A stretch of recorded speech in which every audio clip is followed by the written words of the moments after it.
ኒቆዲሞስ ክርስቲያን ማለት የክርስቲያኖች አንድነት፣ የክርስቲያኖች ህብረት፣ የክርስቲያኖች ስብስብ ማለት ነው።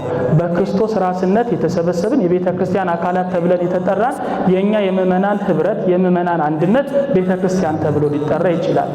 እዚህ ህብረት ውስጥ እዚህ አንድነት ውስጥ ያሉ ክርስቲያኖች እነዚህ ነገሮች አንድ የሚያደርጓቸው ናቸው። የመጀመሪያው በእግዚአብሔር መኖር የሚያምኑ፣ ሁለተኛው በክርስቶስ የቤዛነት ተግባር የዳኑ፣ ሶስተኛው በጥምቀት የልጅነት ጸጋን ያገኙ፣ አራተኛው በሜሮን ታትመው የመንፈስ ቅዱስ ማደሪያ የሆኑ፣ አምስተኛው በቅዱስ ቁርባኑ የተዋጁ ክርስቲያኖች ህብረት አንድነት ነው ቤተ ክርስቲያን ማለት።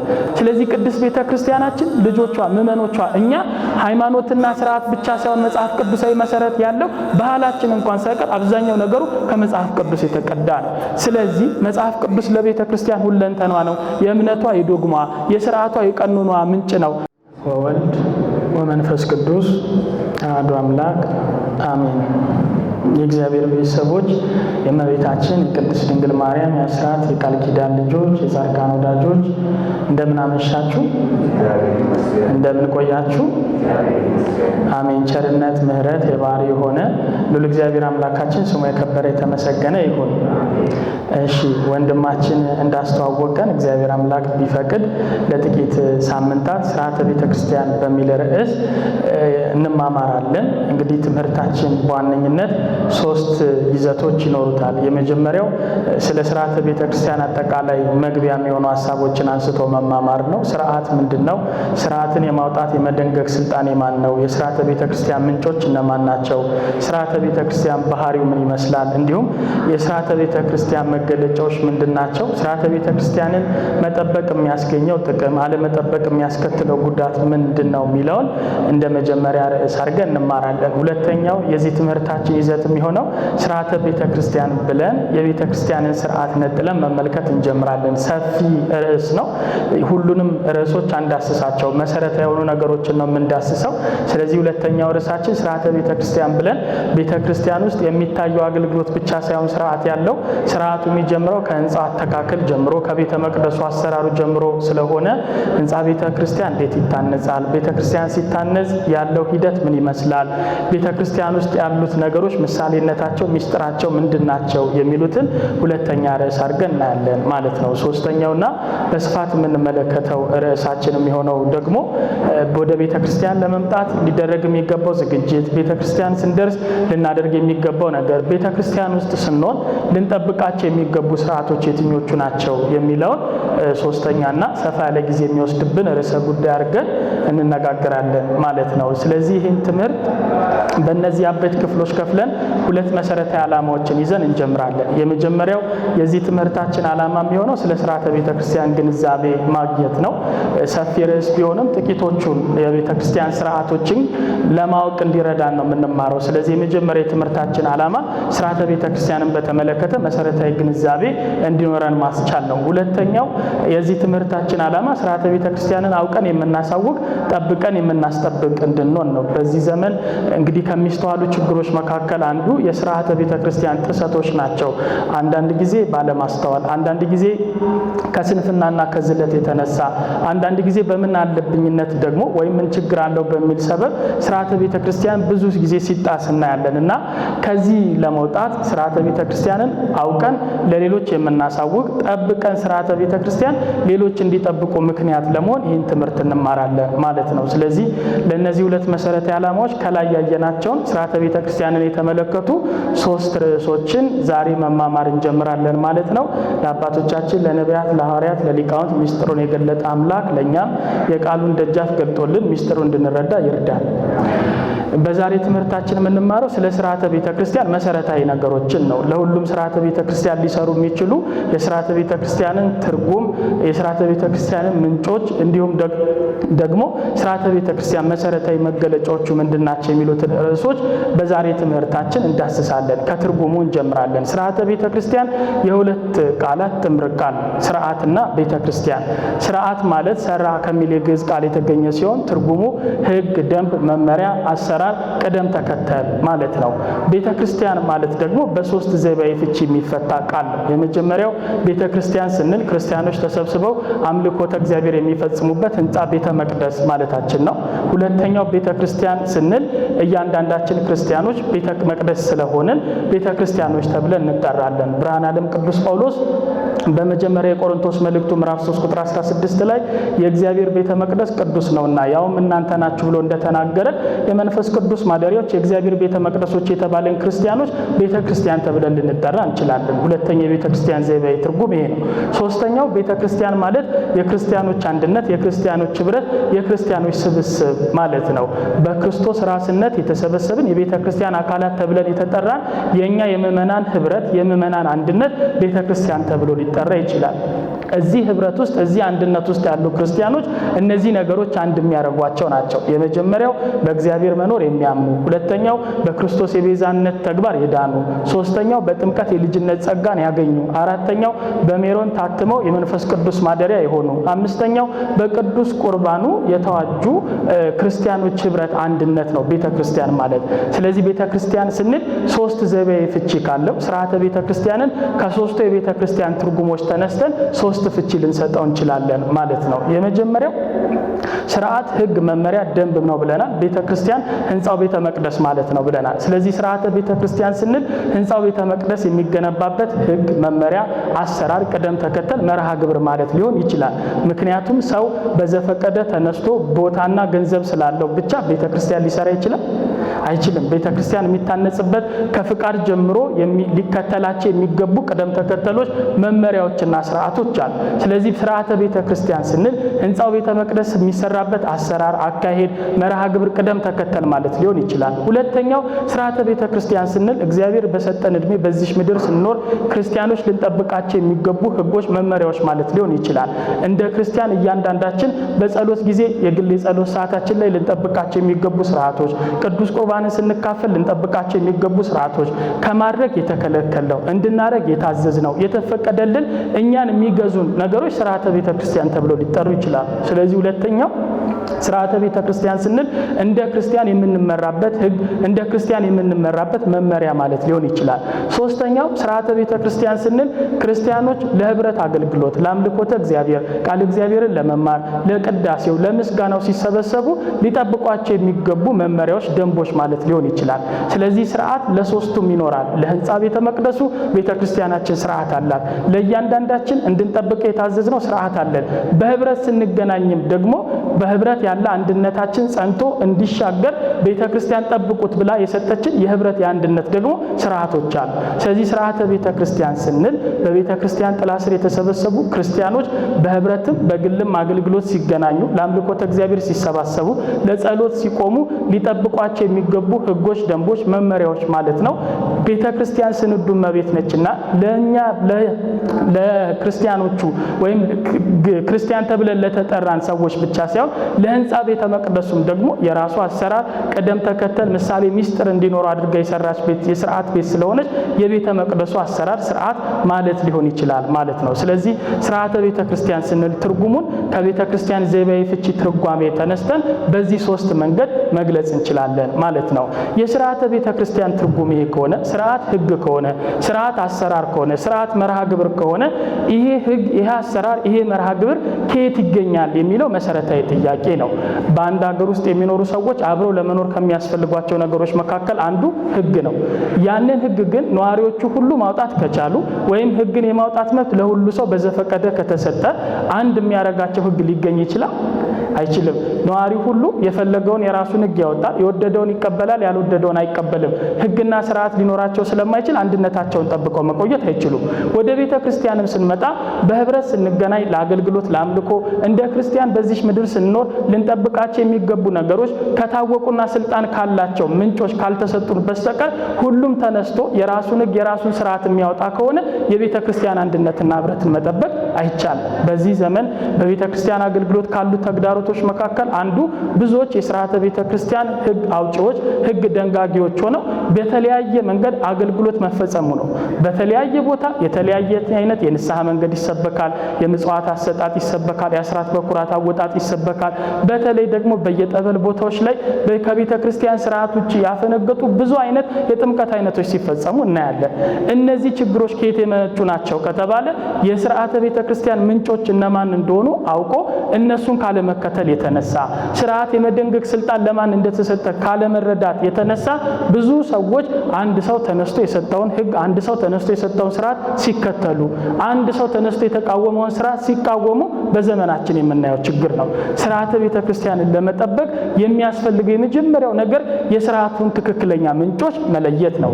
በዚህ ትምህርታችን ለስርዓተ ቤተ ክርስቲያን ምንጭ ብለን የምንጠቅሳቸው 3 ነገሮችን ነው። ወይም በቤተ ክርስቲያናችን ትምህርት ስርዓት የሚገኝባቸው ስርዓት ለመደንገግ ስልጣን ያላቸው 3 ነገሮች አሉ። የመጀመሪያው መጽሐፍ ቅዱስ ነው። ሁለተኛው ቅዱሳት አዋልድ መጽሐፍት ናቸው። ሶስተኛው የቤተ ክርስቲያን አበው እና የነሱ ጉባኤ ነው። እነዚህ 3 ነገሮች እንዴት ለስርዓተ ቤተ ክርስቲያን ምንጭ እንደሚሆኑ ምሳሌ እየጠቀስን በዝርዝር እንመለከታቸዋለን። የመጀመሪያው ለስርዓተ ቤተ ክርስቲያን ምንጭ የሚሆነው መጽሐፍ ቅዱስ ነው። መጽሐፍ ቅዱስ ለቤተ ክርስቲያን ሁለንተናዋ ነው። ሁለንተናዋ ነው ስንል ቢያንስ መጽሐፍ ቅዱስ ለቤተ ክርስቲያን የ3 ነገሮች ምንጭ ነው። የመጀመሪያው የሃይማኖት ያስተምሮ ምንጭ ነው። ሁለተኛው መጽሐፍ ቅዱስ የሥርዓቷ ምንጭ ነው።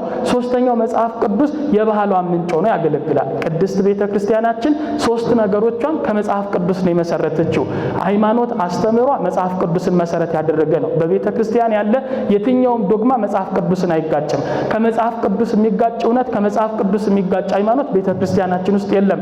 ቤተ ክርስቲያን ሃይማኖቷን የመሰረተችው መጽሐፍ ቅዱስን መሰረት አድርጋ ነው።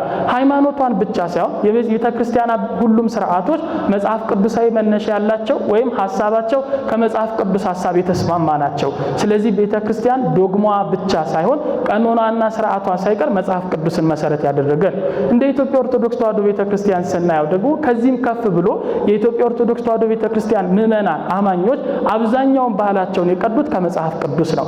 የባህል አከባበራችንን፣ ሐዘንና ደስታን የምናስተናግድበትን መንገድ፣ የአመጋገብ ስርዓታችንን ስትመለከቱ ከሃይማኖት ከስርዓትም ባሻገር የኑሯችን አካል ሆኖ ባህላችን ሆነዋል። እነዚህ ባህሎች ከየት የተቀዱ ናቸው ካላችሁ ከመጽሐፍ ቅዱስ የተቀዱ ናቸው። ሀገሪቱ ውስጥ አብዛኛው የሚኖረው ኦርቶዶክሳዊ ከመሆኑ የተነሳ እኮ እንደ ኦርቶዶክሳዊ በስርዓተ ቤተ ክርስቲያን ታዘን የምንጠብቃቸው ነገሮች አብረውን የሚኖሩ ነገር ግን በእምነት የማይመስሉን ሰዎች ባህልም እኮ ሆኖ ያገለግላል። ለምሳሌ የአመጋገብ ስርዓታችንን ተመልከቱ። ለኛ አመጋገብ ስርዓት ነው፣ ከመጽሐፍ ቅዱስ መነሻ ያለው ነው። በኦሪት ዘሌዋውያን ምዕራፍ 11 ላይ እግዚአብሔር ለሙሴ በሰጠው ሕግ እንድንበላቸው የተፈቀዱልን ከመብላት የተከለከልናቸው እንስሳት አሉ። እነዚህ ስርዓቶች የሃይማኖታችን አካል ሆነው እንጠብቃቸዋለን። እነዚህ ስርዓቶች ግን መጽሐፍ ቅዱስን በምናምነው በቅድስት ቤተ ክርስቲያን ልጆች ብቻ ሳይሆን በእምነት በማይመስሉን ሰዎችም ሲከበር ደግሞ ታዩታላችሁ። ለምን ከተባለ የኑሯችን አካል ከመሆናቸው የተነሳ ስርዓት ከመሆን አድገው ወደ ምን ሄደዋል ማለት ነው? ወደ ባህልነት ሄደዋል። አብረውን በሚኖሩ ሰዎች እንኳን ሳይቀር የሚጋባ ሆኗል። ለዚህ ከሆነ ታስታውሱ ከሆነ በቅርብ አንድ ዜና ነበረ። ወደ ደብረ ዘይት አካባቢ የአህያ ቄራ ተከፍቶ ስጋው ኤክስፖርት ይደረግ ነበር። የሚያምነውም የማያምነውም ተቃውሞት ነበር። እኛም ማንበላው የምንቃወመው ሃይማኖታችን ስለማይፈቅድ እንደ ስርዓት ስላልተሰጠን ነው።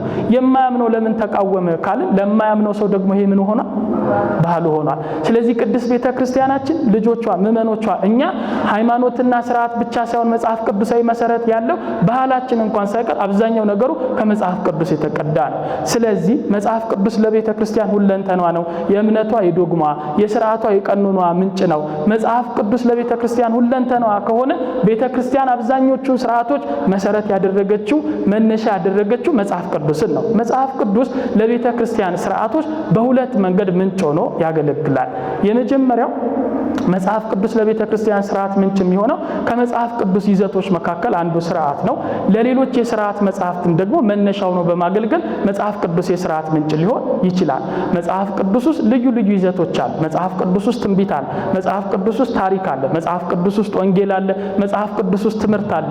ልክ እንደዚህ መጽሐፍ ቅዱስ ከያዛቸው መሰረታዊ ይዘቶች መካከል አንዱ ስርዓት ነው። በብሉይ ኪዳን መጽሐፍትም በሐዲስ ኪዳን መጽሐፍትም ስርዓትን የሚመለከቱ ነገሮች መጽሐፍ ቅዱስ ውስጥ ተጽፈው እናገኛለን። ለምሳሌ ብርሃነ ዓለም ቅዱስ ጳውሎስ በዕብራውያን መልእክቱ ምዕራፍ 9 ቁጥር 1 ላይ ቀድማ ስለነበረችው ሕገ ኦሪትና በእርሷ ዘመን ስለነበረው ስለነበረው ደብተራ ኦሪት በውስጡ ስለነበረ ነገር ሲናገር እንዲህ ይላል። ፊተኛይቱም ደግሞ የአገልግሎት ሥርዓትና የዚህ ዓለም የሆነው መቅደስ ነበራት ይላል። ፊተኛይቱ ሕግ የሚላት ሕገ ኦሪትን ነበር። ለሕገ ኦሪት በዚህ ዓለም የሆነ መቅደስ ነበራት። አስቀድሞ በደብተራ ኦሪት የቤተ መቅደስ አገልግሎት ይፈጸም ነበር። ኋላም በጠቢቡ ሰለሞን ቤተ መቅደስ ተሰርቶ የቤተ መቅደስ አገልግሎት በፊተኛይቱ ሕግ በኦሪት ነበረ። ለዛች መቅደስ ግን ሥርዓት ነበራት ብሎ ቅዱስ ጳውሎስ ይናገራል። የደብተራ ኦሪት ሥርዓት በመጽሐፍ ቅዱስ በብዙ ቦታ በብሉይ ኪዳን ተጽፎልናል። ያ የደብተራ ኦሪት ሥርዓት ያ የቤተ መቅደስ ሥርዓት ለሐዲስ ኪዳኑ አማናዊ ቤተ መቅደስ ምሳሌ ሊሆኑ የሚችሉ ነገሮች ያሉት፣ ትንቢት ሊሆኑ የሚችሉ ነገሮች ያሉት፣ ዛሬ ላለ የሐዲስ ኪዳን ቤተክርስቲያን ጥላ ሆነው የነበሩ ሥርዓቶች የነበሩበት ዘመን። ስለዚህ ሕገ ኦሪት ላይ ለሐዲስ ኪዳን ትንቢት የነበሩ ምሳሌ የነበሩ ሥርዓቶች እንደነበሩ ቅዱስ ጳውሎስ ይናገራል። ለምሳሌ ስለ ሥርዓተ ሰንበት በኦሪት ዘጸአት ምዕራፍ 20 የተጻፈ አለ። ስለ አስራት በኩራት በኦሪት የተሰጠ ሥርዓት አለ። ስለ ሌሎችም ነገሮች ኦሪት ሥርዓትን ይዛ ነበር። ስለዚህ መጽሐፍ ቅዱስ እንደዚህ አይነት ሥርዓቶች ያሉት መጽሐፍ ነው። ወደ አዲስ ኪዳንም ስንመጣ ጌታችን ከሰጠን ነገሮች መካከል አንዱ ሥርዓት ነው። በወንጌል ትምህርት ከተጻፉልን በወንጌል ውስጥ ከተካተቱ ሐሳቦች መካከል አንዱ የሥርዓት ትምህርቶች ይገኙበታል። በማቴዎስ ወንጌል ምዕራፍ 6 ላይ ብቻ ጌታችን ስለ 3 ነገሮች ሥርዓት አስተምሮናል። የመጀመሪያው ስለ ምጽዋት ሥርዓት አስተምሮናል። ሁለተኛው ስለ ጸሎት ሥርዓት አስተምሮናል። ሶስተኛው ስለ ጾም ሥርዓት አስተምሮናል። እነዚህ የክርስትና መሰረታዊ ነገሮች ናቸው። ጾም፣ ጸሎት፣ ምጽዋት የሌለው የክርስትና ሕይወት የለም። እነዚህ ነገሮች እንዴት እንደሚከወኑ ግን ጌታችን ለሥርዓት መነሻ የሚሆኑ ትምህርቶችን አስተምሯል። በወንጌል የማቴዎስ ወንጌል ምዕራፍ 6 ከቁጥር 1 እስከ 10 ጀምሮ ስናነብ ስንመጸውት ሰው እያየን መመጽወት እንደሌለብን፣ ለታይታ መመጽወት እንደሌለብን፣ ቀኝ ሲሰጥ ግራ ሊያይ እንደማይገባ የምጽዋት ሥርዓትን ጌታችን አስተምሯል። ስንጸልይ ወደ እልፍኝ ወደ ውስጥ ገብተን እንጂ በአዳራሽ ታይተን በግብዝነት መጸለይ እንደሌለብን ጌታችን አስተምሯል። ስንጾም ለሰዎች እንዲታይ ጠውልገን መጾም እንደሌለብን ጌታችን የጾምን ሥርዓት መነሻ የሚሆን ትምህርት በወንጌል አስተምሯል። የሐዲስ ኪዳን መጽሐፍትን ስናይ በአንድ ምዕራፍ እንኳን ስለ ምጽዋት፣ ስለ ጸሎትና ስለ ጾም የተሰጡ የሥርዓት ትምህርቶችን እናገኝባቸዋለን። ስለዚህ መጽሐፍ ቅዱስ ለሥርዓተ ቤተ ክርስቲያን ምንጭ ነው ስንል ካሉት ይዘቶች መካከል አንዱ ሥርዓትን የሚመለከቱ ሐሳቦችን ይዟል። ከዚህ ባሻገር ለሌሎች የሥርዓት መጽሐፍት ደግሞ መነሻ ነው። አብዛኞቹ የሥርዓት መጽሐፍ መነሻቸው መጽሐፍ ቅዱስ ነው። መጽሐፍ ቅዱስ ላይ የተጻፉ ሥርዓቶችን በዝርዝር መተርጎም ነው ሥርዓታቸው። በምሳሌ እንመልከት እስቲ። በቤተ ክርስቲያን ከሚታወቁ አዋልድ መጽሐፍት የሥርዓት መጽሐፍት መካከል አንዱ ፍትሐ ነገሥት ነው። ፍትሐ ነገሥት ላይ ሥርዓተ ቤተ ክርስቲያንን የተመለከቱ ልዩ ልዩ ድንጋጌዎችን እናገኛለን። እነዚህ ድንጋጌዎች ግን መነሻ ሐሳባቸው የተወሰደው ከመጽሐፍ ቅዱስ ነው። ለምሳሌ በፍትሐ ነገሥታችን ስለ ጾም የተቀመጡ ሥርዓቶችን እንመልከት። ልበ አምላክ ቅዱስ ዳዊት በመዝሙር 108 ቁጥር 24 ላይ ጉልበቶቼ በጾም ደከሙ ይላል። ስለዚህ ጾም ጉልበትን ማድከም፣ ለታወቀ ሰዓት ራስን ከምግብ ከልክሎ ስጋን ማድከም እንደሆነ መጽሐፍ ቅዱስ ይነግረናል። ይህ መጽሐፍ ቅዱስ ላይ የተጠቀሰ ስለ ጾም ያለ ጥቅል ሐሳብ ግን ፍትሐ ነገሥት በተሰኘ የሥርዓት መጽሐፋችን ደግሞ ተተንትኖ ተቀምጧል። ለምሳሌ በፍትሐ ነገሥታችን በአብይ ጾም እስከ ስንት ሰዓት መጾም እንዳለብን፣ በምን ያህል ጾም ራሳችንን ወይም ስጋችንን ማድከም እንዳለብን የተጻፈልን ሥርዓት አለ። ክብርት በምትሆን በአርባ ጾም ይላል። የመጀመሪያውን ሳምንት ክርስቲያኖች እስከ 12 ሰዓት ይጾሙ።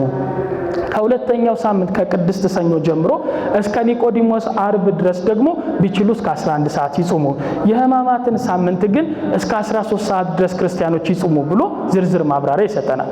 ፍትሐ ነገሥት ላይ ስለ ጾም የተቀመጠውን ይህንን ሥርዓት ስትመለከቱ መጽሐፍ ቅዱሳዊ መነሻ የሌለው ከመጽሐፍ ቅዱስ የተለየ ሐሳብ ያለው አይደለም። ቅዱስ ዳዊት ጉልበቶቼ በጾም ደከሙ የሚለውን ይዘው አባቶቻችን ጉልበታችንን በጾም እንድናደክም በመጀመሪያ የአብይ ጾም ሳምንት እስከ 12 ሰዓት ጾሙ። የተቀሩትን ከቅድስት እስከ ኒቆዲሞስ ያሉትን እስከ 11 ሰዓት ጾሙ። ሕማማትን ደግሞ ብትችሉ እስከ 13 ሰዓት ጾሙ ብለው ሥርዓት ሰርተውልናል። ማር ይስሐቅ ከ3ቱ የመጽሐፈ መነኮሳት መጽሐፍት መካከል አንዱ ነው። በ32ኛው አንቀጽ ላይ ሕማማት ላይ ክርስቲያኖች እንዴት ሊጾሙ እንደሚገባ ሲናገር ብትችሉ በ2 ቀን አንድ ጊዜ እየበላችሁ፣ ያ እንኳን ባይሆንላችሁ ፀሐይ እስክትጠልቅ ድረስ እየጾማችሁ፣ ያን እንኳን ቢያቅታችሁ ሳትጠግቡ በመብላት የሕማማትን ጊዜ አሳልፉት ብሎ ማር ይስሐቅ ላይ ሥርዓት ተሰርቶልናል።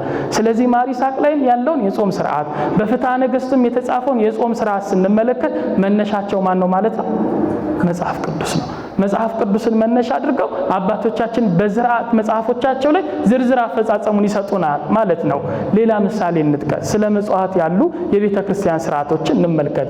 ጌታችን በሉቃስ ወንጌል ምዕራፍ 6 ቁጥር 30 ላይ ለሚለምን ሁሉ ስጥ ብሎ ተናገረ። ምን ማለት ነው? ሰው ካለው ለመስጠት ከፈለገ መስጠት ያለበት ለሁሉም ነው። ቋንቋ ሳይለይ፣ ነገድ ሳይለይ፣ ሃይማኖት ሳይለይ፣ ያለው ነው የሌለው ነው ብሎ ሳይለይ እርዳታ የጠየቀው እርሱ ለማድረግ ፈቃደኛ ያለ አቅሙ የሚችል ከሆነ ሰው ለለመነው ሁሉ መስጠት አለበት። ምጽዋት በቋንቋ ተከፍሎ አይሰጥም፣ በነገድ ተከፍሎ አይሰጥም፣ በሃይማኖት ተከፍሎ አይሰጥም።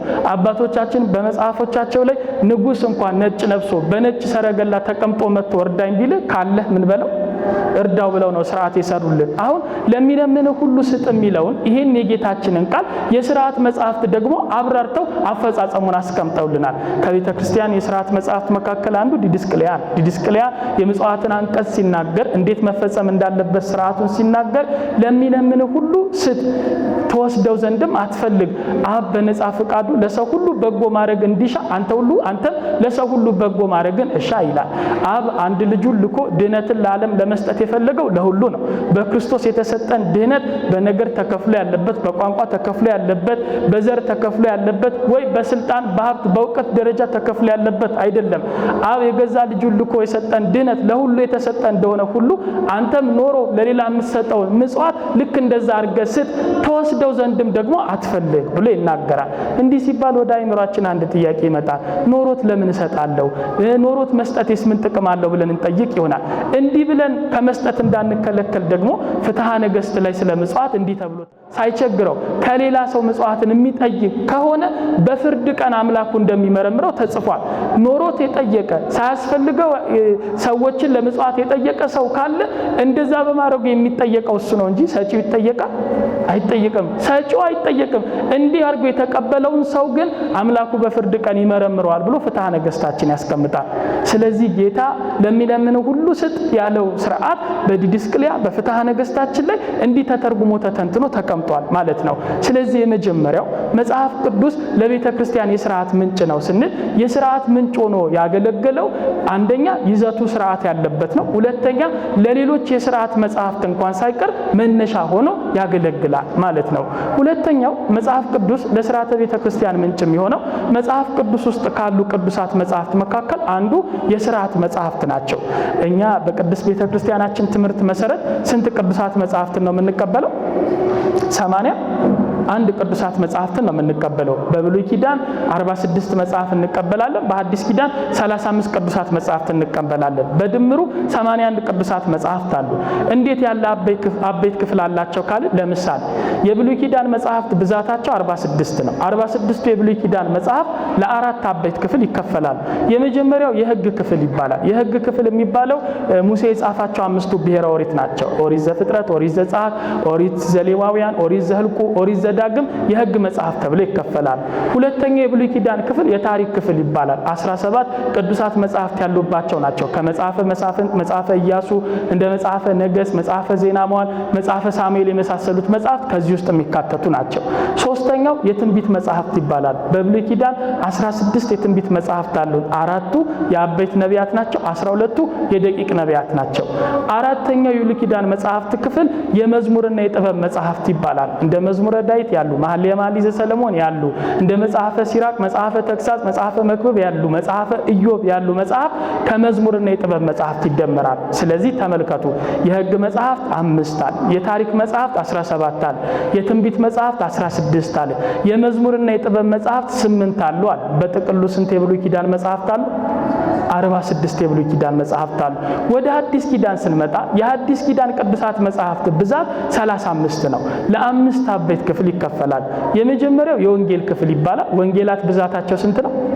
4 ነው። ሁለተኛው የታሪክ ክፍል ይባላል። የታሪክ ክፍል ብለን የምንጠራው ብቸኛ መጽሐፍ የሐዋርያት ሥራ ነው። አንድ የታሪክ ክፍል መጽሐፍ አለ። ሶስተኛው የትምህርት ክፍል ይባላል። የትምህርት ክፍል የሚባለው ቅዱሳን ሐዋርያት የላኳቸው 21 መልእክታት ናቸው። ከ21ዱ መልእክታት መካከል 14ቱን ብርሃነ ዓለም ቅዱስ ጳውሎስ ጽፏቸዋል። 3ቱን ሐዋርያው ቅዱስ ዮሐንስ ጽፏቸዋል። 2ቱን ቅዱስ ጴጥሮስ ጽፏቸዋል። የተቀሩትን ያዕቆብና የይሁዳ መልእክት ብለን ጠራቸዋል። 21 ቅዱሳት መጽሐፍት አሉ ማለት ነው። ትምህርት ክፍል የምንለው ሶስተኛው የትንቢት የራእይ ክፍል የሚባለው ነው። እሱም ብቸኛ መጽሐፋችን ማን ነው? ዮሐንስ ራእይ። እነዚህን ስንደምራቸው ስንት ይመጣሉ?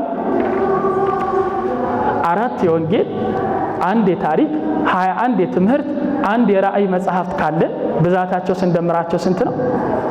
27 ነው። የአዲስ ኪዳን መጽሐፍት 35 ስላልን 35 ማትበሉ 27 ናቸው። ቤታችን ያለ መጽሐፍ ቅዱስ ሄደን 81 ቅዱሳት መጽሐፍት ያሉበት ብለን በልማድ የምንጠራውን መጽሐፍ ቅዱስ ሄደን ብናየው የአዲስ ኪዳን መጽሐፍት ብዛታቸው 27 ነው።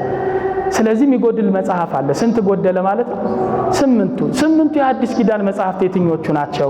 ለምን መጽሐፍ ቅዱሳችን ላይ አልተካተቱም ከተባለ 8ቱ የአዲስ ኪዳን መጽሐፍት የሚባሉት የሥርዓት መጽሐፍት ናቸው። 5ኛው የአዲስ ኪዳን መጽሐፍት ይዘት የሥርዓት መጽሐፍት ተብሎ የሚከፈል ነው። የሥርዓት መጽሐፍት ብዛታቸው 8 ነው። መጽሐፈ ዲድስቅልያ፣ መጽሐፈ ቀለምኔጦስ፣ ትእዛዘ ሐዋርያት፣ ትእዛዘ ሲኖዶስ፣ መጽሐፈ ኪዳን አንደኛና ሁለተኛ የሚባሉ እነዚህን የመሳሰሉ 8 የሥርዓት መጽሐፍት አሉ። ልክ መጽሐፍ ቅዱስ ላይ የወንጌል ክፍል እንዳለ፣ የታሪክ ክፍል እንዳለ፣ የትንቢት ክፍል እንዳለ ለብቻ መጽሐፍ ቅዱስ ላይ ቤተክርስቲያን የምትመራባቸው 8 የሥርዓት መጽሐፍ ተጽፈውልናል። እነዚህ 8 የሥርዓት መጽሐፍ በሁለት አበይት ምክንያቶች አሁን ካለው የመጽሐፍ ቅዱስ ህትመት ላይ ተካተው አይታተሙ። አንደኛ ከይዘታቸው ስፋት የተነሳ ናቸው። ሰፋፊ ሥርዓት ቀኖና ያለባቸው መጽሐፍት ስለሆኑ ብዙ ናቸው። ስለዚህ ለህትመት ለመድብል ህትመት ስለማይመቹ አይታተሙ።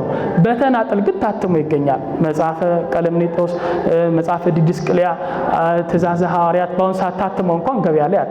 አንደኛ የማይታተሙት ከይዘት ስፋት የተነሳ ነው። ሁለተኛው ከምስጢራተ ቤተክርስቲያን አፈጻጸም ጋር የተያዙ ዝርዝር ሥርዓቶች ማብራሪያዎች ያሉባቸው ስለሆነ ለምእመናን የማይሆን ይዘት ያለ፣ ለካህናት ስልጣነ ክህነት ውስጥ ላሉ አባቶች አገልጋዮች የሚሆኑ ሥርዓቶች ያሉባቸው፣ ከዲቁና እስከ ፕትርክና ድረስ ያለው ሥርዓት፣ አሿሿም፣ የሲመት አመራረጥ፣ በቤተ መቅደስ የሚፈጽሙት ሥርዓት፣ መስዋዕት አዘገጃጀት፣ የቅዱስ ቁርባን አዘገጃጀት፣ ብዙ ዝርዝር ነገሮች ስላሉት ሁሉም ይዘቱ ለሁሉም ሰው የማይሆኑ ስለሆነ በጥቂት ቅጂዎች ብቻ ለሚመለከታቸው እንዲዳረስ ይደረጋል። በቤተ ክርስቲያናችን ግን አሁን ያለው አብዛኛው ሥርዓት የሚመራው በምንድን ነው ከተባለ ከ8ቱ የሥርዓት መጽሐፍት በተገኙ ቀኖናዎች ወይም ሕጎች ነው። እነዚህ 8 ሕጎች ለቤተ ክርስቲያን የሥርዓት ምንጭ ናቸው። እነሱም ሥርዓት ናቸው። ሌሎች ለሚወጡ ሥርዓተ ቤተ ክርስቲያኖችም መነሻ ናቸው። መጽሐፍ ቅዱስ ለቤተ ክርስቲያን የሥርዓት ምንጭ ነው ስንል ሁለተኛ ምንጭ የሚሆነው በእነዚህ 8 መጽሐፍቶቹ አማካኝነት ነው። ልዩ ልዩ ይዘት አላቸው። ለምሳሌ ስለ በዓላት አከባበር፣ ስለ ሥርዓተ አምልኮ፣ ስለ ፍትሃት፣ ስለ ሲመት ከድቁና እስከ ፕትርክና ሊቀ ጳጳሳት ድረስ እንዴት ሰው መሾም እንዳለበት ዝርዝር መመሪያዎች ያሉት መጽሐፍ ነው። ለምሳሌ አንድ ሥርዓት እናንሳ። ትእዛዘ ሐዋርያት ተብሎ በሚጠራው ከ8ቱ የሥርዓት መጽሐፍት መካከል አንዱ በሆነው ክፍል ላይ ለሞቱ ሰዎች ሊደረግ ስለሚገባ የመታሰቢያ ጸሎት ስነ ሥርዓት ይናገራል። አሁን ብዙ ሰው 3 ቀን፣ 7 ቀን፣ 30 ቀን፣ 40 ቀን፣ ዓመት ጸሎት ሲደረግ ዝም ብለው የተወሰኑ ካህናት የፈጠሩት በዘልማድ የተገኘ ነገር ይመስለዋል። በፍጹም በዘልማድ የተገኘ አይደለም። እነዚህ 8ቱን የሥርዓት መጽሐፍት አብዛኞቹን ያዘጋጁት ቅዱሳን ሐዋርያት ናቸው። ከነሱ መነሻ አድርገው ደግሞ ኋላ የተነሱ የሐዋርያትን ስልጣን የወረሱ አባቶቻችን ያዘጋጇቸው መጽሐፍቶች ናቸው። በኢትዮጵያ ያሉ ካህናት እንደው ለራሳቸው ጥቅም የሙታን መታሰቢያ እንዲደረግ ያወጁ አስመስለው የሚጽፉ እኮ ምሁራን ተብሎ የሚጠሩ ሰዎች በዘመናችን አሉ። እኛ ለሙታን መታሰቢያ የምናደርገው በሥርዓት መጽሐፍ ስለታዘዝን ለሙታን ጸሎት ማድረግ እንደሚገባ መጽሐፍ ቅዱስም እኮ ስለሚናገር መጽሐፈ ሲራክ የሞተ ሰው ሳረፈ ነፍሱ ታርፍ ዘንድ ተስካሩን አውጣለት ከዛም በኋላ ለቅሶውን ተው ብሎ ተጽፏል። ስለዚህ አባቶቻችን ይህን መጽሐፍ ቅዱሳዊ መነሻ ይዘው በትእዛዘ ሐዋርያት ደግሞ ሥርዓት ሲሰሩልን የሞተን ሰው ይላል በ3ኛው ቀን፣ በ7ኛው ቀን፣ በ30ኛው ቀን በዓመቱ ጸሎት መታሰቢያ አድርጉለት ይላል። በ3ኛው ቀን ክርስቶስ ከሙታን ተነስቷልና፣ በ30ኛው ቀን እስራኤል ለሙሴ 30 ቀን አልቅሰውለታልና፣ በዓመት በ7 ቀን እያረጋችሁ መታሰቢያ ጸሎት አድርጉለት ይላል። ጸሎት አድርጉለት ማለት ግን 3 ነገሮችን አሁን የሞተን ሰው ትእዛዘ ሐዋርያት ላይ አስቡ የተባለው በ3 ነገር። የመጀመሪያው የጸሎት መታሰቢያ አድርጉለት ነው። ቤተክርስቲያን ህብረት አንድነት ነች። ባጸደ ነፍስ ያለን ክርስቲያኖች፣ ባጸደ ስጋ ያለን ክርስቲያኖችና ባጸደ ነፍስ ያሉ ክርስቲያኖች ህብረት ነች። እኛ ባጸደ ነፍስ ያሉት በሞተ ስጋ ለተለዩን ወንድሞቻችን እህቶቻችን እንጸልያለን። ባጸደ ነፍስ ያሉት ደግሞ ለኛ ባጸደ ስጋ ላሉን በአማላጅነት ይለምኑልናል። ቤተክርስቲያን የሁለቱ አንድነት ነች። የሁለቱ አንድነት ከሆነች እኛ ባጸደ ነፍስ ያሉት መጸለይ ይገባናል። ስለዚህ የመጀመሪያው የመጀመሪያው ሰው የሞተን ያረፈን ሰው ማሰብ ያለበት በእነዚህ ቀን በጸሎት ነው፣ ትእዛዘ ሐዋርያት ላይ በተጻፈልን መሰረት። ሁለተኛው ጸሎተ ዕጣን በማስደረግ መስዋዕት በስሙ እንዲሰዋ በማድረግ ሥርዓተ ቅዳሴ ላይ ነፍሳተ ሙታን ሲጠሩ እንሰማለን አይደል? ስለዚህ ሁለተኛው ነፍሳተ ሙታንን አስቡ የተባለው በጸሎተ ዕጣን ነው ማለት ነው። ሶስተኛ ካለው ከገንዘቡ ከሌላም ፍቅራችንን መግለጫ ከኛ በሱ ስም ለድሆች መጽውቱ ነው የተባለ። ለማን መጽውቱ? ለድሆች ስጡ፣ ለድሆች መጽውቱ ነው የተባለ። ቅዱስ ዮሐንስ አፈወርቅ ለዛ ነው ለሞተ ሰው ሕያው ሐውልት ትከሉለት ይላል። ከሚታየው በምድር የተቀበረበትን ከሚጫነው ድንጋይ ባሻገር ለሞተ ሰው የማይሞት ሕያው ሐውልት ትከሉለት ይላል። ያ ሕያው ሐውልት እርሱን በጸሎት ማሰቡ በእርሱ ስም ለድሆች መመገቡ ነው ብሎ ቅዱስ ዮሐንስ አፈወርቅ ይናገራል። ስለዚህ ይህ ሥርዓት ምንጭ አለ። ከየት የተገኘ ነው ከተባለ ከስምንቱ የሥርዓት መጽሐፍት መካከል አንዱ ሆኖ በትእዛዘ ሐዋርያት 30ኛው አንቀጽ ላይ የተገኘ ሥርዓት ነው። ስለዚህ መጽሐፍ ቅዱስ ውስጥ ያሉት እነዚህ 8 የሥርዓት መጽሐፍ ለቤተ ክርስቲያን ሥርዓት ምንጭ ሆነው ያገለግላሉ። ስለዚህ አንደኛ የሥርዓተ ቤተ ክርስቲያን ምንጫችን መጽሐፍ ቅዱስ ነው። መጽሐፍ ቅዱስ የሥርዓት ይዘት ያለው 8 የሥርዓት መጽሐፍ ተብሎ ተለይተው ያሉ የሕግ የቀኖና መጽሐፍ ያለው ኋላ ለሚጻፉ አዋልድ የሥርዓት መጽሐፍ መነሻ ሆኖ የሚያገለግል የሥርዓተ ቤተ ክርስቲያን ምንጭ ነው መጽሐፍ ቅዱስ። ስለዚህ ቤተ ክርስቲያን የትኛውም ሥርዓቷ ከመጽሐፍ ቅዱስ አይጋጭም፣ መጽሐፍ ቅዱስን አይጣረስም። አንድ ሥርዓት ከወጣ አባቶቻችን ሁልጊዜ ጥንቃቄ የሚያደርጉት መጽሐፍ ቅዱሳዊ ነው አይደለም ብሎ ነው። ከመጽሐፍ ቅዱስ የተጋጨ ትውፊት የለንም፣ ከመጽሐፍ ቅዱስ የተጋጨ ሥርዓት የለንም። ዛሬ በአንዳንድ ቦታ የምናያቸው የሥርዓተ ቤተ ክርስቲያን ጥሰቶች እኮ ያስተዋለ ሰው ከማንም ቀድሞ የሚጋጩት ከመጽሐፍ ቅዱስ እኮ ነው። ጌታ በመጽሐፍ ያላሳየንን ያጋንንት የማውጣት ሥርዓት በጠበል ቦታዎቻችን ላይ ምናይ ከሆነ በቅዱሳት ገድላት የተጻፉ የአባቶቻችን ታሪክ ላይ ያላየነው ያላነበብነውን አይነት አዲስ ሥርዓት ምናይ ከሆነ ከየት መጣ? እንደው ሥርዓትም እኮ የሚወጣው እንደዚህ አይደለም፣ ቢወጣም እኮ ከመጽሐፍ ቅዱስ መጋጨት የለበትም ብሎ ሰው መጠየቅ መቻል እኮ አለበት። ስለዚህ የመጀመሪያው ለቤተ ክርስቲያን የሥርዓቷ ምንጭ መጽሐፍ ቅዱስ ነው። ሁለተኛው የቤተ ክርስቲያን የሥርዓት ምንጭ አዋልድ መጽሐፍት ናቸው። እንግዲህ መጽሐፍ ቅዱስ መጽሐፍት አምላካውያት ተብለው ይጠራሉ። መጽሐፍ ቅዱስ መድብል ነው። 81 ቅዱሳት መጽሐፍት ያሉበት መድብል ነው። እነዚህ መጽሐፍት አስራው መጽሐፍት ተብለው ይጠራሉ። መጽሐፍ ቅዱስ ሌላኛው ስሙ አስራው መጽሐፍት ይባላል። ውስጡ ያሉ መጽሐፍት በዛ ስያሜ ይጠራሉ። አስራው ማለት ስሮች፣ መሰረቶች ማለት ነው። ኋላ ለሚነሱ ቅዱሳት መጽሐፍ መሰረት ሆነው ስለሚያገለግሉ መጽሐፍ ቅዱስ ውስጥ ያሉ ቅዱሳት መጽሐፍ አስራው መጽሐፍት ተብለው ይጠራሉ። በእነሱ ስር መሰረትነት ላይ የተጻፉ ሌሎቹ መጽሐፍት ደግሞ አዋልድ መጽሐፍ ተብለው ይጠራሉ። አዋልድ ማለት የቃሉ ትርጉም ልጆች ማለት ነው። መጽሐፍ ቅዱስን መስለው የተጻፉ መጽሐፍ ቅዱስን የሚያብራሩ መጽሐፍ ቅዱስን የሚተረጉሙ ቅዱሳት መጽሐፍት አዋልድ መጽሐፍ ተብለው ይጠራሉ። እነዚህ ቅዱሳት አዋልድ መጽሐፍት የሚመስሉት መጽሐፍ ቅዱስን እንዴት መኖር እንደሚቻል በተግባር ያሳዩናል። ለምሳሌ ቅዱሳን ገድላት የመጽሐፍ ቅዱስ ተግባራዊ ትርጓሜ ተብለው ይጠራሉ። መጽሐፍ ቅዱስን እንዴት በተግባር መኖር እንደሚቻል የምናየው በአባቶቻችን ሕይወት ውስጥ ነው። የጌታን ትእዛዝ ለአንዳንድ ሰው መፈጸም የሚከብድ ይመስለዋል። እንዲሆኑማ መኖር ለሰው አይቻልም ይላል። ችለው ያለፉ አባቶቻችን ገድላቸው ግን ለኛ የመጽሐፍ ቅዱስ ተግባራዊ ፍቺ። የትርጓሜ መጽሐፍት አሉ በቤተ ክርስቲያን። መጽሐፍ ቅዱስ መተርጎም ያለበት መጽሐፍ ነው። እነዚህን መጽሐፍ ቅዱስ ውስጥ ያለን ቃል የሚተረጉሙ የሚያብራሩ ልክ በመንፈስ ቅዱስ የተነሱ ቅዱሳን እንደጻፉት በመንፈስ ቅዱስ የተመሩ ቅዱሳን የጻፏቸው የትርጓሜ መጽሐፍትም ደግሞ ሌላኛው የአዋልድ መጽሐፍት አይነት ደግሞ የሥርዓት መጽሐፍት ናቸው። ሁሉ ነገር በመጽሐፍ ቅዱስ ተደንግጎ አላለቀም። ኋላ እናያለን። ሥርዓትን የመደንገግ ስልጣን በመጽሐፍ ቅዱስ እንኳን የተሰጠው ለአባቶች ነው።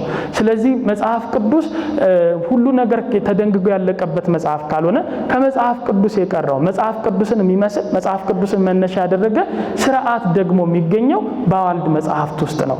አብዛኛው የቤተ ክርስቲያን ሥርዓት ዛሬ በተለይ ተግባራዊ አፈጻጸም ያላቸው የሚታይ አፈጻጸም ያላቸው ሥርዓቶች በቅዱሳት አዋልድ መጽሐፍት የተጻፉ ናቸው። ለምሳሌ ጋብቻን እንመልከት። ፍትሐ ነገሥታችን ላይ 24ኛው ክፍል 899ኛው አንቀጽ ስለ ጋብቻ አፈጻጸም ሥርዓት ይናገራል። በዚህ በፍትሐ ነገሥታችን ሥርዓት መሰረት በጋብቻ የሚገኝ ፍጹም አንድነት በሶስት ነገሮች እንደሚገኝ ያትታል። የመጀመሪያው በካህናት መኖር ነው ይላል። ሰው ክርስቲያን ጋብቻውን መፈጸም ያለበት በካህን እጅ ነው፣ በካህን ቡራኬ ነው። ሁለተኛው በጸሎት ነው ይላል። ፍጹም አንድነት የሚገኘው በቅዱስ ጋብቻ ውስጥ በጸሎት ነው። ስለዚህ ጸሎተ ተክሊል ጋብቻን ለመፈጸም ይጠቅማል። ሰው ጋብቻውን መፈጸም ያለበት በዛ ነው ማለት ነው። ሶስተኛው በቅዱስ ቁርባን ነው ይላል። ክርስቲያኖች ጋብቻቸውን በካህናት ፊት በጸሎት በቅዱስ ቁርባን ካልፈጸሙ እንደ ቤተ ክርስቲያን ስርዓት ጋብቻቸው አይቆጠርላቸውም የሚል ስርዓት በፍትሐ ነገሥታችን ላይ ተጽፏል።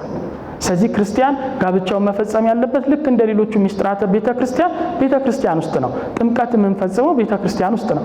ቁርባን የምንቀበለው ቤተክርስቲያን ውስጥ ነው። በሜሮን የታተምነው ቤተክርስቲያን ውስጥ ነው። ጋብቻ ከሰባቱ ሚስጥራተ ቤተክርስቲያን መካከል አንዱ ስለሆነ መፈጸም ያለበት እንደ ቅድስት ቤተክርስቲያን ስርዓት በቤተክርስቲያን ውስጥ ነው። ሚስጥረ ተክሊል ከሰባቱ ሚስጥራተ ቤተክርስቲያን መካከል አንዱ ነው። ስለዚህ ፍትሐ ነገሥታችን ላይ ጋብቻችሁን በካህናት እጅ በካህናት ጸሎት በቅዱስ ቁርባን በቤተክርስቲያን ፈጽሙ ብሎ ይናገራል። ይህ ፍትሐ ነገሥት ድንጋጌ ስርዓት መነሻውን መጽሐፍ ቅዱስ ያደረገ ነው። ዝርዝር አፈጻጸሙ ደግሞ በመጽሐፈ ተክሊል እኮ ተጽፎልናል። አሁን ሁሉም ቦታ ስትሄዱ የቤተ ክርስቲያን ስርዓት እኮ አንድ አይነት ነው። አባቶች በሰሩልን ስርዓተ ተክሊል ሲፈጸም ያፈጻጸም ስርዓቱ እንደ የሚጥስ ሰው ከሌለ በስተቀር ተመሳሳይ ነው። ለምን ከተባለ እንዴት እንደሚፈጸም ዝርዝር መመሪያው በመጽሐፈ ተክሊል እኮ ተጽፎልናል። ለምሳሌ ቢያንስ ስርዓተ ተክሊል ሲፈጸም 4 ሂደቶችን ያልፋል አይደል? ስርዓተ ተክሊሉ 4 የጸሎት ክፍሎች አሉት። የመጀመሪያው የቃል ይገባል አይደል? ቃል ይገባሉ፣ የቃል ኪዳን ቀለበት ያስራሉ። ቃል ኪዳናቸው እንዲጸናላቸው ጸሎት ይደረግላቸዋል። ከዛ ይቀጥልና ካባ ይደርባሉ፣ ጸሎት ተደርጎላቸው እግዚአብሔር በምህረቱ ይሸፍናችሁ አንድነታቸውን አንድነትን ከሚበትን ንፋስ እሱ ካባ ጠባቂ ሆኖ ይከልላችሁ ሲባል ጸሎት ተደርጎላቸው ካባ እንዲደርቡ ይደረጋል። ከዛ ሶስተኛ ሜሮን ይቀባቸዋል። የሚያጸና አንድነት እግዚአብሔር መንፈስ ቅዱስ ይስጣችሁ ተብሎ ስርዓተ ተክሊል ላይ ታችሁ ከሆነ በሜሮን ይቀባል።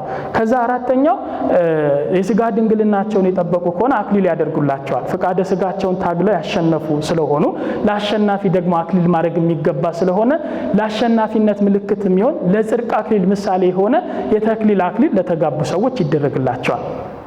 ይሄ የሥርዓተ ተክሊል አፈጻጸም ምን ላይ ያለ ከተባለ መጽሐፈ ተክሊል ላይ ተመልከቱ። ቅደም ተከተሉን መጽሐፍ ቅዱስ ጋብቻን የሚቀድስ እግዚአብሔር እንደሆነ እግዚአብሔር ጋብቻ እንደፈቀደ ይናገራል። ፍትሐ ነገሥት ያንን መነሻ አድርገና ጋብቻን የፈጠረ የቀደሰ እግዚአብሔር ቤት መታችሁ በካህናት እጅ በቅዱስ ቁርባን በጸሎት አድርጉት ብሎ ፍትሐ ነገሥት ይናገራል። የዚህን ዝርዝር አፈጻጸም ደግሞ መጽሐፈ ተክሊል ከነሚጸልየው ጸሎት ጭምር ተጋቢዎቹ ከነሚገቡት ቃል ጭምር ደግሞ በስርዓት መጽሐፍ ተጽፎ ተሰጠን። ልክ እንደዛ መጽሐፈ ክርስትና የሚባል መጽሐፍ አለ። ሰው ሊጠመቅ እንደሚገባ መጽሐፍ ቅዱስ ይናገራል። አንድ ጌታ፣ አንድ ሃይማኖት፣ አንዲት ጥምቀት አሉ ብሎ ቅዱስ ጳውሎስ እንደተናገረ በጥምቀት ከምናገኛቸው ጸጋዎች መካከል አንዱ የልጅነት ጸጋ እንደሆነ ጌታችን ራሱ ተናግሯል። ሰው ዳግመኛ ከውሃና ከመንፈስ ካልተወለደ የእግዚአብሔርን መንግስት አይወርስም ይላል።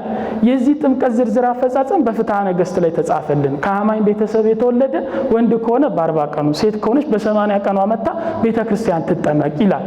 ከዛ ከመጡስ በኋላ ጥምቀቱ እንዴት ይፈጸማል? ዝርዝር አፈጻጸሙ ከውሃው አዘገጃጀት ጀምሮ ጸሎቱ አልቆ ውሃው እስከሚደፋበት ድረስ ያለው ስርዓት ደግሞ በመጽሐፈ ክርስትናችን ተጽፏል። ለሙታን ጸሎት ማድረግ እንደሚገባ መጽሐፍ ቅዱስ ይናገራል። ፍትሐ ነገሥታችንም ያብራራል እንዴት መፈጸም እንዳለበት ከነሚፈጸምበት ቃል ጭምር መጽሐፈ ግንዘት ላይ ደግሞ በስፋት ተጽፏል። ስለዚህ ሁለተኛው የቤተ ክርስቲያን የሥርዓት ምንጭ ሆነው የሚያገለግሉ እንዲህ ያሉ አዋልድ መጽሐፍት ናቸው። ቤተ ክርስቲያን የምታውቃቸው ዛሬ ባለ አገልግሎት የምትጠቀምባቸው ፍትሐ ነገሥትን መነሻ ያደረጉ ፍትሐ ነገሥት ራሱ የሥርዓት መጽሐፍ ነው። የእሱን ዝርዝር አፈጻጸም የሚያስፈልጋቸው ለየብቻ የተዘጋጁ ሌሎች የሥርዓት መጽሐፍቶችን ተጠቅማ ቤተ ክርስቲያን ሥርዓቷን ትከውናለች። ስለዚህ ሁለተኛው ለሥርዓተ ቤተ ክርስቲያን ምንጭ የሚሆኑት ቤተ ክርስቲያን የምታውቃቸው አውቃ ለአገልግሎት የምትጠቀምባቸው ቅዱሳት አዋልድ መጽሐፍት ናቸው ማለት ነው። ግልጽ ነው። ሶስተኛው የሥርዓተ ቤተ ክርስቲያን ምንጭ ሆነው የሚያገለግሉት የቤተ ክርስቲያን አበውና የነሱ ጉባኤያት ናቸው። አበው ለሥርዓተ ቤተ ክርስቲያን ምንጭ ናቸው። እነሱ ተሰብስበው የሚወስናቸው ውሳኔዎች የቤተ ክርስቲያን ውሳኔዎች ናቸው። ስለዚህ የቤተ ክርስቲያን ሥርዓት ሆነው ያገለግላሉ ማለት ነው። ብርሃነ ዓለም ቅዱስ ጳውሎስ በሁለተኛ ተሰሎንቄ መልእክቱ ምዕራፍ 2 ቁጥር 15 ላይ እንዲህ ይላል፣ ያስተማርናችሁንና የሰራንላችሁን ሥርዓት ያዙ ይላል። ሁለተኛ ተሰሎንቄ ምዕራፍ 2 ቁጥር 15 ላይ ቅዱሳን ሐዋርያት በዘመኑ ለነበሩ ሰዎች ሁለት ነገርን ሰጥተዋል ማለት ነው። አስተምረው ወንጌልን ሰጥተዋቸዋል። ሃይማኖትን፣ እምነትን ሰጥተዋቸዋል። ሃይማኖት እምነትን ከሰጧቸው በኋላ ከጌታ የተቀበሉትን ለነሱ ካቀበሉ በኋላ በኋላ ላመኑት ደግሞ ስርዓትን እንደሰሩላቸው ቅዱስ ጳውሎስ ይናገራል። ስለዚህ ያስተማርናችሁንና የሰራንላችሁን ስርዓት ያዙ ብሎ ቅዱሳን ሐዋርያት ወንጌል ሰብከው አጥምቀው ሀብተ ወልድ ስመ ክርስትና የሰጧቸውን ክርስቲያኖች ስርዓት እንደሰሩላቸው ይናገራል። በዚሁ መልእክቱ በሁለተኛ ተሰሎንቄ መልእክቱ ምዕራፍ 3 ቁጥር 6 ላይ ደግሞ ወንድሞቻችን ሆይ ይላል በሰራንላችሁ ስርዓት ሳይሆን በተንኮል ከሚሄዱ ወንድሞች ትለዩ ዘንድ በኢየሱስ ክርስቶስ ስም እናዛቸዋለን ይላል። ስርዓት መስራት ብቻ ሳይሆን እኛ ከሰጠናችሁ ስርዓት በተለየ መንገድ በተንኮል የሚሄዱ ካሉ ከነሱ ተለዩ ብሏል። እኛ ከሰበክንላችሁ ወንጌል የተለየ ወንጌል የሰበካችሁ እሱ የተለየ ይሁን እንዳለ እኛ ከሰጠናችሁ ስርዓትም በተንኮል በሌላ መንገድ የሚሄዱ ወንድሞች ካሉ ከነሱ ተለዩ ብሎ ቅዱስ ጳውሎስ ተናግሯል። ስለዚህ ቅዱሳን ሐዋርያት ሃይማኖትን አስተምረው ወንጌልን አስተምረው ሰዎችን አጥምቀው ክርስቲያን እንዳረጉ ክርስቲያን ላረጓቸው ደግሞ የሚመሩበትን ስርዓት እንደሰጧቸው በሰጧቸው ስርዓት መኖር እንደሚገባቸው ደግሞ መልእክት ጽፈው እንዳሳሰቧቸው በመጽሐፍ ቅዱስ ውስጥ ተጽፎልናል ማለት ነው። ስለዚህ ስርዓትን የመስራት ስልጣን የቅዱሳን ሐዋርያት ነበር። የነሱ ስልጣነ ክህነት ለተላለፈላቸው አባቶች ይሄ ስልጣንም ተላልፎላቸዋል ማለት ነው። መጽሐፍ ቅዱስ ላይ ለምሳሌ ቅዱሳን ሐዋርያት የሰሩት ስርዓት ተጽፎልናል። የሐዋርያት ሥራ ምዕራፍ 15 ላይ ስናነብ የቅዱሳን ሐዋርያትን የመጀመሪያ ጉባኤ ሲኖዶሳዊ ጉባኤ ማግኘት እንችላለን። አንዳንዶች ጸሐፊያን ሶስተኛ ጉባኤ ነው ይሉታል። ቅዱሳን ሐዋርያት ከዚህ ጉባኤ በፊት ሁለት ተሰብስበዋል። አንደኛው በይሁዳ ምትክ ማቲያስን ለመምረጥ የተሰበሰቡት ነው። ሁለተኛ ሰባቱ ዲያቆናትን ለማስመረጥ የተሰበሰቡበት ነው። ሶስተኛው ከአይሁድነት ወደ ክርስትና ከአሕዛብነት ወደ ክርስትና ከመጡ ወገኖች መካከል በተፈጠረ አለመግባባት ምክንያት ቅዱሳን ሐዋርያት ከያሉበት አህጉረ ስብከት በኢየሩሳሌም እንደተሰበሰቡ መጽሐፍ ቅዱስ ይነግረናል። አይሁዶች ወደ ክርስትና ከመጡ በኋላ ወደ አንጾኪያ ወርደው ከአሕዛብነት ወደ ክርስቲያን የመጡትን የኦሪትን ስርዓት ፈጽሙ፣ ግዝረትን መፈጸም መስዋዕተ ኦሪት ማቅረብ ግድ ነው። ከአሕዛብነት ወደ ወንጌል ወደ ክርስትና የመጡትን እንዲህ ማስጨነቅ እንደማይገባ ተሰብስበው ስርዓትን ሰርተውላቸዋል። ቅዱስ ያዕቆብ የመራው የጌታ ወንድም ያዕቆብ የመራው ስብሰባ ነበረ። በጉባኤው ማጠቃለያ ላይ ቅዱስ ጴጥሮስ ደቀ መዛሙርት ቅዱስ ጴጥሮስ፣ ሐዋርያው ቅዱስ ጳውሎስ፣ ሐዋርያው ቅዱስ በርናባስ አሕዛብን እንዲህ ባለ መንገድ ማስጨነቅ እንደማይገባ ካስረዱ በኋላ ጉባኤው በዚህ ሐሳብ ስለተስማማ ለአሕዛብ ግን ስርዓት እንስራላቸው። ከአሕዛብነት ወደ ክርስትና ለመጡት ሁለት ስርዓትን ሰሩላቸው። የመጀመሪያው አመጋገብን በተመለከተ ነው። ለጣዖት የተሰዋ እንዳትበሉ፣ ደም አንቆት የሞተን እንስሳ ስጋ እንዳትበሉ ብሎ ስርዓት ሰሩላቸው። ሁለተኛ ከዝሙት እንዲርቁ ስርዓትን ሰሩላቸው። መጽሐፍ ቅዱሳዊ ትእዛዝ ነው። የመጡበት ባህል ከአንድ በላይ ማግባት የሚፈቅድላቸው ስለነበረ ያንን ክርስትና ውስጥ መጥተው እንዳይቀጥሉት በክርስትና አንድ ሰው ተጋብቶ የሚኖረው ከስንት ሰው ጋር?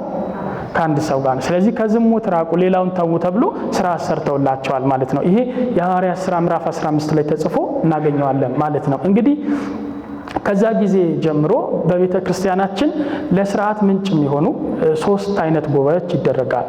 የቤተ ክርስቲያን ጉባኤያት ለሶስት አበይት ክፍሎች ይከፈላሉ። የመጀመሪያው ዓለም አቀፍ ጉባኤ ይባላል። ሁለተኛው ጠቅላላ ጉባኤ ይባላል። ሶስተኛው ብሔራዊ ጉባኤያት ወይም ደግሞ ብሔራዊ ሲኖዶስ ይባላል። ምንድናቸው የሚለውን እንመልከት። የመጀመሪያው ስርዓተ ቤተ ክርስቲያን ምንጭ ሆነው የሚያገለግሉት ዓለም አቀፍ ጉባኤያት ናቸው። በእኛ ቤተ ክርስቲያን አስተምሮ መሰረት ይህንን መስፈርት የሚያሟሉ የምንቀበላቸው 3 አበይት ጉባኤዎች አሉ። ጉባኤ ኒቂያ፣ ጉባኤ ቆስጠንጢንያና ጉባኤ ኤፌሶን። እነዚህን ጉባኤያት ዓለም አቀፍ ጉባኤያት ብለው የታሪክ አጥኞች የሚከፍሉበት መስፈርት እነዚህን ጉባኤያት በዛ ስያሜ የሚጠራበት ምክንያት ከመላው ዓለም የተሰበሰቡ ክርስቲያን አባቶች የቤተ ክርስቲያን መሪዎች የሚታደሙበት ጉባኤ ነው። ያ ብቻ ሳይሆን በዘመኑ የነበሩ 5 ትልልቅ የክርስትና መናብርት በእነዛን መናብርት የሚመሩ ሊቃነ ጳጳሳት የሚሰበሰቡባቸው ጉባኤያት ነበሩ።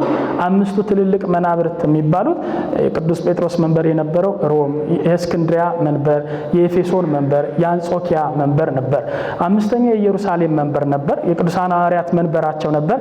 ያ የኢየሩሳሌም መንበር በ70 ዓመተ ምህረት በጥጦስ ሰራዊት ኢየሩሳሌም ስጠፋ አብሮ ጠፍቷል። ስለዚህ በኢየሩሳሌም መንበር ፋንታ ቆስጠንጢኖስ መጥቶ ቆስጠንጢንያን አዲሲቷ ሮም ብሎ ካነጻት በኋላ የቆስጠንጢንያ መንበር ተተክቷል። ስለዚህ ጉባኤ ኒቂያ ላይ፣ ጉባኤ ቆስጠንጢንያ ላይ፣ ጉባኤ ኤፌሶን ላይ ስናይ የተሰበሰቡት አባቶች ጉባኤዎችን የሚመሩት የነበሩት ከነዚህ መናብርት ላይ ተሾሙ የነበሩ በሮም፣ በእስክንድሪያ፣ በኤፌሶን፣ በአንጾኪያና በቆስጠንጢንያ የተሾሙ አባቶች ናቸው። ስለዚህ 3ቱ ትልልቅ ጉባኤያት ላይ እነዚህ መናብርትን የሚመሩ ሊቃነ ጳጳሳት የተሰበሰቡበት የሚሰበሰቡትም ደግሞ እነዚህ መናብርት በስራቸው ያሉ ሌሎች ንዑስ መናብርትንም ወክለው ስለነበረ ሁሉም የተገኙበትን ዓለም አቀፍ ጉባኤ እንለዋለን። ዓለም አቀፍ ጉባኤው እነዚህ ተሰብስበው የተስማሙባቸውን ውሳኔዎች በጋራ በአንድነት የወሰኗቸውን ውሳኔዎች ቤተክርስቲያን ትቀበላለች። ጉባኤ ኒቂያን፣ ጉባኤ ቆስጠንጢንያን፣ ጉባኤ ኤፌሶንን ዓለም አቀፍ ጉባኤያት ብላ ቅድስት ቤተክርስቲያናችን ትጠራለች ማለት ነው።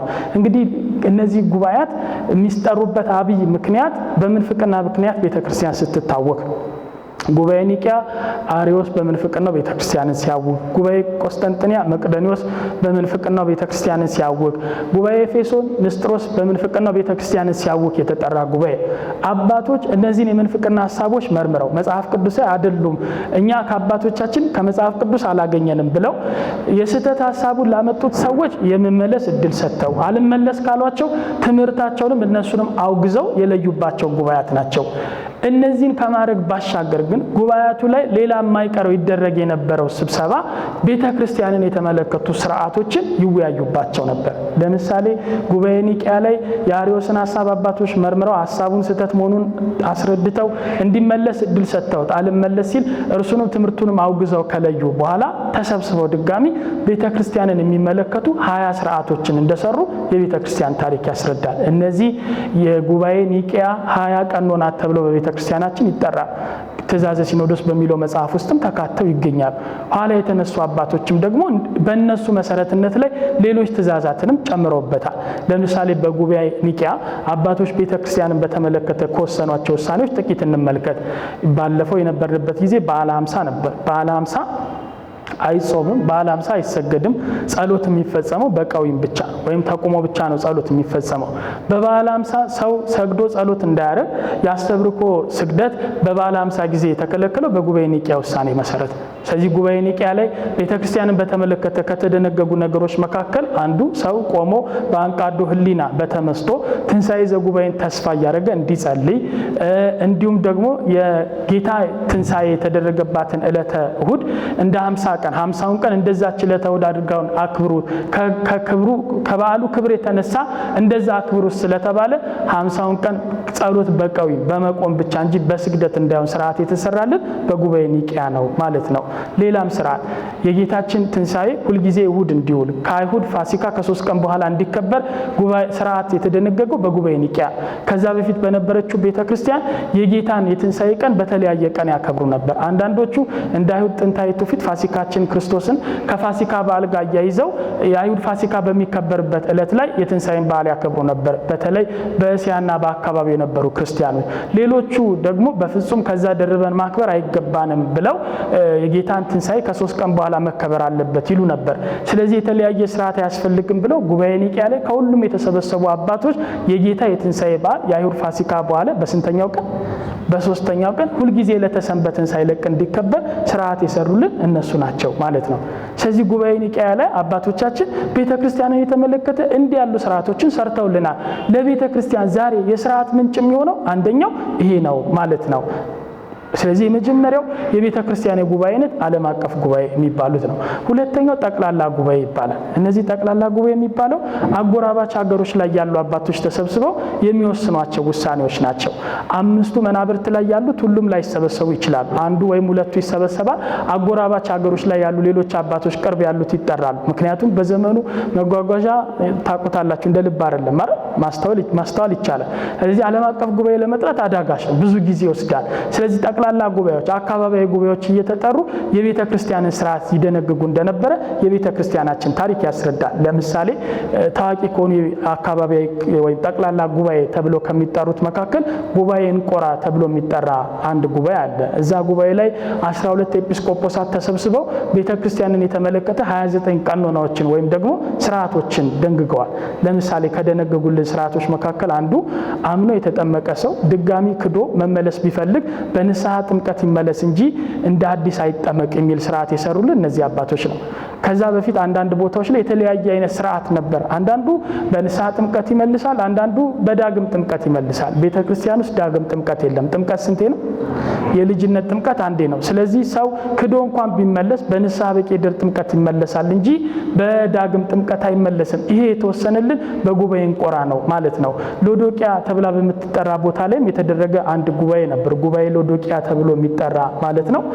እዚህ ጉባኤ ላይ 19 ኤጲስቆጶሳት ተሰብስበው ቤተክርስቲያንን የሚመለከት ወደ 59 ስርዓቶችን ቀኖናዎችን ደንግገዋል። ለምሳሌ ከደነገጉልን መካከል አንዱ ሁልጊዜ በጾም የሚያወዛግበን ነገር ይገኝበታል። የከተማችን ምግብ ቤቶች ጾም ሲገባ በተለይ አብይ ጾም ሲገባ የጾም ምግብ በአዲስ መልክ ጀምረናል ብለው የመጀመሪያ ዝርዝራቸው አሳ ጉላሽ፣ አሳ ኮተሌት ነው አይደል?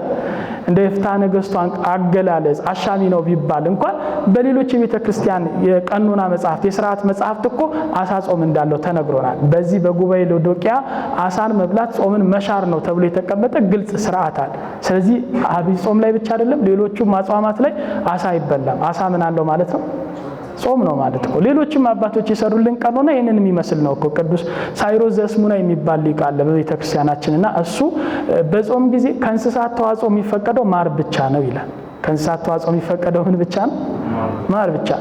ስለዚህ ተመልከቱ፣ አበው የሥርዓት ምንጭ ናቸው አለ። እነሱ የሚያደርጉት ጉባኤ የሥርዓት ምንጭ ነው አለ።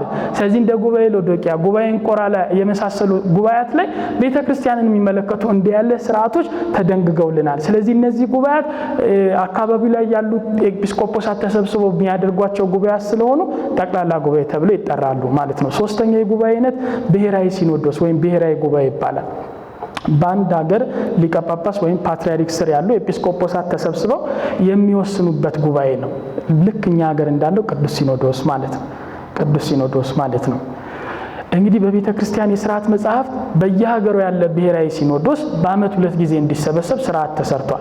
ትእዛዘ ሐዋርያት ላይ ጉባኤ ኒቂያ ላይ ጉባኤ ኒቂያ 5ኛው ቀኖና ብሔራዊ ሲኖዶስ በአንድ ሀገር ውስጥ ያሉ ኤጲስቆጶሳት በዓመት 2 ጊዜ ተሰብስበው ቤተ ክርስቲያንን በተመለከተ ውይይት እንዲያደርጉ ስርዓት ተሰርቷል። ይሄ ሐዋርያዊ ትውፊት ዛሬ ባለች ቤተ ክርስቲያናችንም ዘንድ አለ። የኛም ሀገር ቅዱስ ሲኖዶስ ይህንን ስርዓት መነሻ አድርጎ የማይቀር በዓመት 2 ጊዜ ይሰበሰባል። አስቸኳይ አጀንዳ ሲያጋጥም ይጠራሉ። የማይቀር ግን ቋሚ ስብሰባ ጊዜ በዓመት 2 ጊዜ አላቸው። የመጀመሪያው ጥቅምት 12 የቅዱስ ማቴዎስ ዕረፍት በዓል ቀን የመጀመሪያው ስብሰባ ይጀመራል። ሁለተኛው ትንሣኤ በኋላ በ25ኛው ቀን ርካበ ካህናት ተብሎ በሚጠራው በዓል ቀን የሁለተኛው የቅዱስ ሲኖዶስ ስብሰባ ይጀመራል። ስለዚህ በዓመት ስንት ጊዜ ይደረጋል ማለት ነው? 2 ጊዜ ይደረጋል። እዚህ 2 ጊዜ ላይ አባቶች ተሰብስበው አጀንዳ አድርገው አንድ የሚወያዩት ቤተክርስቲያንን የተመለከቱ ስርዓቶች ነው።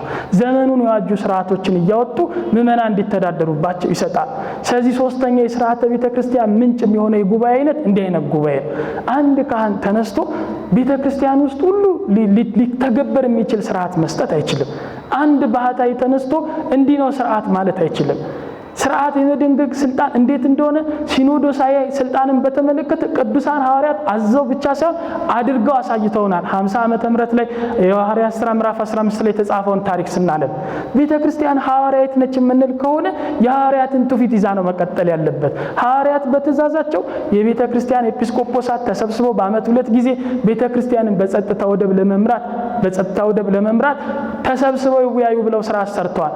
ሲሰበሰቡ የሚያዩት አንደኛው አጀንዳ ይሄ ነው። ስርዓትን በተመለከተ እንዴት ምዕመናን መመራት እንዳለብን፣ የቤተ ክርስቲያን ልጆች መመራት እንዳለብን ስርዓት የመስጠት ስልጣኑ የነሱ ነው።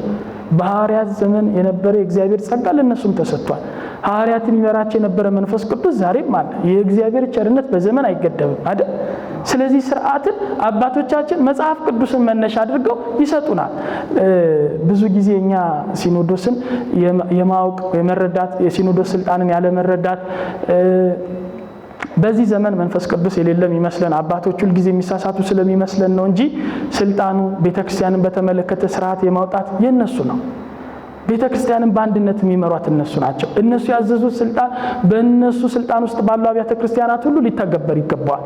ከቅዱሳን ሐዋርያት ጀምሮ የነበረ የቤተክርስቲያናችን ትውፊት ስለሆነ ብዙ ጊዜ የኛ ቅዱስ ሲኖዶስ እንግዲህ ከግብጾች ተለይቶ የራሳችን መንበር የኖረን ባለፉት 60 ዓመታት አካባቢ ስለሆነ ስርዓትን ለመደንገግ ገና ብዙ ልምድ የለም። በተለይ ወቅታዊ አጀንዳዎች እየበዙ ቤተክርስቲያን ላይ ፈተናዎች ላይ ፈተና እየበዛ በፈተና ላይ ፈተና እየተደረበ ሲመጣ ሲመጣ የስብሰባዎቹ አጀንዳዎች ሁሉ ያየሆኑ መጡ እንጂ በፊት የነበሩ አባቶች ተሰብስበው ስርዓትን በተመለከተ እየተያዩ ውሳኔ ያሳልፉ ነበር።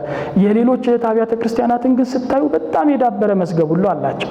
ዛሬም ድረስ ብዙ ስርዓቶችን አባቶች እየተሰበሰቡ ያወጣሉ። አሁን በእኛ ጊዜ ብዙ ጊዜ ትኩረት የሚደረገው ችግሩ ላይ ይመስለኛል። በእነ አቡነ ተክለ ሃይማኖት የፕትርክና ዘመን ግን ብዙ ቤተክርስቲያንን የሚመለከቱ ስርዓቶች ሲወጡ እናያለን።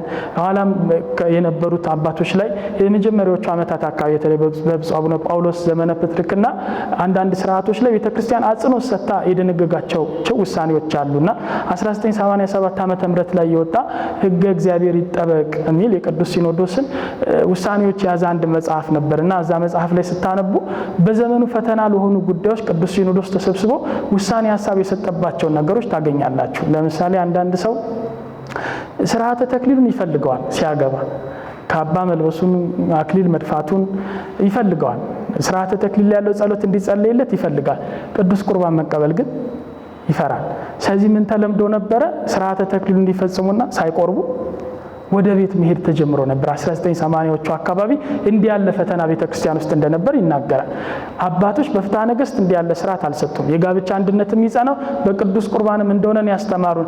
ስለዚህ እዚያ 1987 ላይ በቅዱስ ሲኖዶስ ተሰብስበው አባቶች በየትኛውም ቤተክርስቲያን ስርዓተ ተክሊል ያለ ቅዱስ ቁርባን እንዳይፈጸም ብለው ደግሞ ወስነዋል። ቅዱስ ስርዓተ ተክሊል ያለ ምን አይፈጸምም ማለት ነው? ያለ ቅዱስ ቁርባን። ሌሎችም ስርዓቶችን ይወስኑ ነበር። ቀዳም ስዑር ላይ ስርዓተ ቅዳሴው ሌሊት ስለሆነ አንዳንድ አብያተ ክርስቲያናት ቀዳሜ ጠዋትንም ይቀድሳሉ። አንዳንዶቹ በአንድ ቀን 2 መስዋዕት አይሰዋም ብለው አይቀድሱም። ስለዚህ እንዲህ አይነት የስርዓት ልዩነት እንዳይፈጠር ብለው አባቶች ተሰብስበው ቀዳም ስዑር ጠዋት ቅዳሴ እንዳይኖር ብለው የወሰኑት በዚህ ዓመተ ምህረት ላይ። ስለዚህ የቀጠለ ነው ማለት ነው። ሐዋርያዊነቱ በትውፊት እየቀጠለ ነው። በአመት 2 ጊዜ እየተሰበሰቡ ስርዓትን በተመለከተ እንዲህ ያሉ ነገሮችን ይደነግጋሉ ማለት ነው። ስለዚህ ሶስተኛው የስርዓተ ቤተክርስቲያን ምንጭ የምንላቸው የቤተክርስቲያን ጉባኤያትና የቤተክርስቲያን አበውን ነው። 3 አይነት ጉባኤያት አሉ። ዓለም አቀፍ ጉባኤያት፣ ጠቅላላ ጉባኤያት፣ ብሔራዊ ሲኖዶሳት ወይም ጉባኤያት ብለን የምንጠራቸው ላይ አባቶቻችን እየተወያዩ ስርዓትን ይሰጣሉ ማለት ነው። ስለዚህ የታወቁ የቤተክርስቲያን ስርዓት ምንጮች የምንላቸው መጽሐፍ ቅዱስን፣ አዋልድ መጽሐፍትና የቤተክርስቲያን አበውንና ጉባኤያቶቻቸውን ነው። ከዛ ውጪ ባለ በዘፈቀደ ሰው ስርዓት ሊያወጣ አይገባም። በዘፈቀደ ስርዓት የሚያወጣም ሰው ካለም ግር ብለን ሄደን ልንከተል አይገባም። ቤተ ክርስቲያን ብላለች ወይ? ስልጣኑ ያላቸው በሐዋርያት መንበር የተሾሙ አባቶች ብለዋል ወይ የሚለውን አጽንኦት ሰጥተን መፈተሽ መቻል አለብን ማለት ነው። እነዚህ የስርዓተ ቤተ ክርስቲያን ምንጮች ከሆኑ የስርዓተ ቤተ ክርስቲያንን መገለጫዎች በጥቂቱ እና የዛሬ ትምህርታችንን እንቋጫለን። የስርዓተ ቤተ ክርስቲያን መገለጫዎች እንግዲህ የመጀመሪያው መጽሐፍ ቅዱሳዊ መሆኑ ነው። መጽሐፍ ቅዱስ ለቤተ ክርስቲያን ሁለንተናዋ ነው ብለናል። ከመጽሐፍ ቅዱስ የተጋጨ የመጽሐፍ ቅዱስን ሐሳብ በወንጌል የተገለጠን እውነት የሚሽር ስርዓት በቤተ ክርስቲያን የለም። ይልቁንስ በወንጌል በመጽሐፍ ያገኘነውን ነገር በስራ ለማሳየት ስርዓተ ቤተ ክርስቲያን ይጠቅመናል። ስለዚህ የመጀመሪያው የስርዓተ ቤተ ክርስቲያን መገለጫ መጽሐፍ ቅዱሳዊ መሆኑ ነው። ሁለተኛው የስርዓተ ቤተ ክርስቲያን መገለጫ ለክርስቲያኖች ጥቅም የተሰጡ ናቸው። አንዳንድ ሰው የኛ ቤተ ክርስቲያን ቀንበር የምታበዛ፣ ሸክም የምታበዛ፣ ሰውን ለማስጨነቅ ብቻ ስርዓት የምታበዛ አድርጎ ያስባል። ስርዓተ ቤተ ክርስቲያንን እኛ ከምንጠብቃቸው ይልቅ እነሱ እኛን ይጠብቁናል። የተሰጡት ለኛ ጥቅም እስቲ ምሳሌ እንመልከት። መጽሐፍ ቅዱስ ለምሳሌ ተከልከሉ ብሎ ካዘዘን ነገሮች መካከል አንዱ ስካር፣ የማቴዎስ ወንጌል ምዕራፍ 24 ቁጥር 49 ላይ ከስካር ተጠበቁ የሚል ቃል አለ። ስለዚህ ከስካር ክርስቲያን መጠበቅ አለበት፣ ተከልክሏል። መጽሐፈ ሲራክ ምዕራፍ 34 ቁጥር 29 ላይ የሰካራም ሰው ልብ እያደር ይቀንሳል፣ እብደቱም እያደር ይብሳል ይላል። ስለዚህ ስካር እብደት ነው ተብሎ በጠቢቡ ሲራክም ተገልጿል። መጽሐፈ ምሳሌ ምዕራፍ 23 ላይ ጠቢቡ ሰለሞን ስካርን በሚደንቅ ሁኔታ ይገልጠዋል። ምን ይላል መሰላችሁ? መጽሐፈ ሲራክ ምዕራፍ 23 ቁጥር 29 ላይ ዋይታ ለማን ነው? ሐዘን ለማን ነው? ጠብ ለማን ነው? ጩኸት ለማን ነው? ያለ ምክንያት መቁሰል ለማን ነው? የአይን ቅላት ለማን ነው? የወይን ጠጅ በመጠጣት ለሚዘገይ አይደለምን ይላል። ወደ ወይን ጠጅ አትመልከት፣ በቀላ ጊዜ መልኩ በብርሌ ባንጸባረቀ ጊዜ እየጣፈጠ በገባ ጊዜ በኋላ እንደ እባብ ይነድፍሃል፣ እንደ እፉኝትም መርዙን ያፈሳል። አይኖችህ ጋለሞታዎችን ያያሉ፣ ልብህም ጠማማ ነገሮችን ይናገራል ይላል። ስካርን ጥሩ አድርጎ ነው የገለጠው። በስካር አይን ይቀላል። አረ ጸብ ክርክር ነው ያለው፣ ግጭት ነው ያለው፣ ሀዘን ነው ያለው። ከጠጣ በኋላ ከስካሩ ሲነቃ በስካሩ ደስ የሚሰኝ ሰው የለማ። ከስካር በኋላ ሁሌ ሰው የሚወስነው ደግሜ አልጠጣም ብሎ ነው አይደል? ስለዚህ ጠይቡ የስካርን አስጎጅነት ይገልጣል። እንደውም ትልቁ ጉዳቱን ደግሞ ሲገልጥ ወደ ሌላ ኃጢአትም ይመራሃል ይላል። የኃጢአት መካን የለውም ይላሉ አባቶቻችን። ኃጢአትን ይወልዳል። ሰው ከሰከረ ራሱን ከሳተ እርሱ ራሱን መቆጣጠር ሲያቅተው መጠጥ እርሱን ሲቆጣጠረው ወደ ጋለሞታዎች መመልከት ይጀምራል። መጠጥ የፈጠረው ስካር ሌሎች ሴቶችን ማየት ወደ ዝሙት፣ ወደ አመንዝራነትም ይወስደዋል። ስለዚህ አባቶች መጠጥን በመጠን መጠቀም እንደሚገባ ስራ አሰርተውልናል። መጽሐፍ ቅዱስ ከስካር ተጠበቁ ይላል። የስካርን አስጎጅነት በደንብ ዘርዝሮ ያስረዳል። ኖህን ታሪክ ታውቃላችሁ አይደል? የወይን ጠጅ ተክሎ መስዋዕት ካቀረበ በኋላ የተረፈውን የወይን ጠጅ ተከለበትና ጠመቀበትና ጠጣ። ስለዚህ የጠጣው የወይን ጠጅ ሰከረ። አባቶች ምን ይላሉ? የጥፋት ውሃ ያላሰጠመውን ነው የወይን ብርጭቆ አሰጠመው። እርቃኑን ሆነ አይደል? እርቃኑን እስኪሆን ድረስ ጠጣ። ልጁ እስኪያፌዝበት ድረስ ኖህ እርቃኑን ሆነ ይላል። ስለዚህ ሰው መጠጥ ላይ ጥንቃቄ ሊያደርግ ይገባል። መጽሐፍ ቅዱስ ከስካር ተጠበቁ ይላል። ጉዳቱ ለኛ ስለሆነ ማህበራዊ ቀውስ አለው፣ የጤና ቀውስ አለው፣ የኢኮኖሚ ቀውስ አለው። የመጠጥ ጥቅም የለውም። እንደው ሰው አለማስተዋል ነው እንጂ እኮ የሚጎዳንን ነገር ላለመተው ብዙ ምክንያት እየሰጠን እንቀጥልበታለን። የሚጠቅመንን ነገር ደግሞ ተስፋ ቆርጠን በትንሽ ምክንያት እንተዋለን። እንደው ለክርስቲያን ዋጋ የሚያስከፍለው ጠበል መጠጣት ነው፣ መጠጥ መጠጣት። ዝም ብላችሁ ስታስቡት መጠጥ እኮ ብር አለው አይደል? ቢያንስ ብሩን ያወጣበታል፣ ጤናውን ይጎዳል አይደል? ግን ብዙ ዋጋ ከፍሎ መጠጥ የሚጠጣ ሰው ጥቂት ዋጋ ከፍሎ ዳገት ወጥቶ ቁልቁለት ወርዶ ጠበል ተጠምቆ ጠበል ጠጥቶ በረከት ለማግኘት ደግሞ ሲፈራ ወይም ምክንያት ሰጥቶ በስንፍና ዝም ሲል ታዩታላችሁ። ስለዚህ መጠጥ ይጎዳል ካለ መጽሐፍ ቅዱስ ከመጠጥ እንዴት መጠበቅ እንዳለብን ደግሞ አባቶቻችን ስራ አሰርተውልናል። ሃይማኖተ አበው ዘሰልስቱ ምዕት ላይ እንደዚህ የሚል ስርዓት ተሰርቶልናል። ወይን አትጠጣ፣ ቀምሰ ፈጣሪን ለማመስገን ብቻ ይሁን እንጂ ወይን አብዝቶ ወደ መጠጣት ብትመለስ ግን ራስህን ለሁለት ደዌ አሳልፈ መስጠት ነው። አንተ ግን ከአንድ ጽዋ አትለፍ፣ ቢበዛ ሁለት ይሁን ብሎ ሃይማኖተ አበው ላይ ይናገራል። መጠጥ ከመጠጣት በቃ መጠን አትለፍ። መጠን አልፈ ከጠጣ በሁለት ደዌ ትያያዛለህ። አንደኛው የስጋ ደዌ ነው፣ ሁለተኛው የነፍስ ደዌ። በስጋ መጠጥ ጤና አይሆንም፣ በነፍስም መጠጥን ተከትለው የሚመጡ ኃጢአቶች በሽታ ነው የሚሆኑብን። መጠን አትለፍ ሲል መጠንን እንዴት መጠበቅ እንደሚገባ ደግሞ እንዲህ አለን። ከአንድ ጽዋ አትለፍ፣ ቢበዛ ግን ስንት ይሁን? ሁለት ይሆናል። ከሊቃውንተ ቤተ ክርስቲያን የሃይማኖተ አበው ትርጓሜ ሊቅ ናቸውና ይሰማል አይደል? የሃይማኖተ አበው ትርጓሜ ሊቅ ናቸው። በአፄ ኃይለ ሥላሴ ዘመን የነበሩ ታላቅ ሊቅ ናቸው። የመንግስቱ ለማ አባት ናቸው። መንግስቱ ለማ ታዋቂ ገጣሚ ነው፣ ታውቁት ከሆነ ማለት ነውና እርሱ የህይወት ታሪካቸውን ጽፎላቸዋልና ስለሳቸው አንድ ነገር ይናገራል። ቢሞቱ መጠጥን በተመለከተ ከዚህ አባቶች ድንጋጌ አይተላለፉ። ከጠጡ አንድ ነው፣ ከዛ በጣም ካለፉ ሁለት ብቻ ጠጥተው ያቆማል። ይሄ በዘመኑ በነበሩ ሌሎች ሰዎችም ይታወቃሉና ንጉሱ ትልቅ ግብር አዘጋጅተው ሊቃውንቱን ጠሯቸው። ስለዚህ እሳቸውም አንድ ያዙ፣ ከዛ ደግሞ ሁለተኛ ያዙ።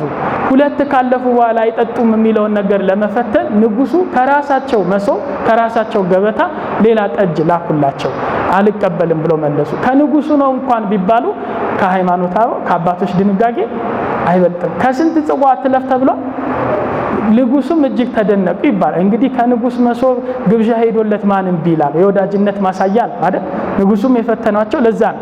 እሳቸው ግን የአባቶች ትእዛዝ አለ። ከአንድ አትለፍ ተብሏል፣ ቢበዛ ከሁለት አትለፍ ተብሏል። ሁለት ድርሻዬ መጨረሻው ላይ ደርሻለሁ፣ መጠኔ ላይ ደርሻለሁ፣ አላልፍም ብለው መለሱት ይላል።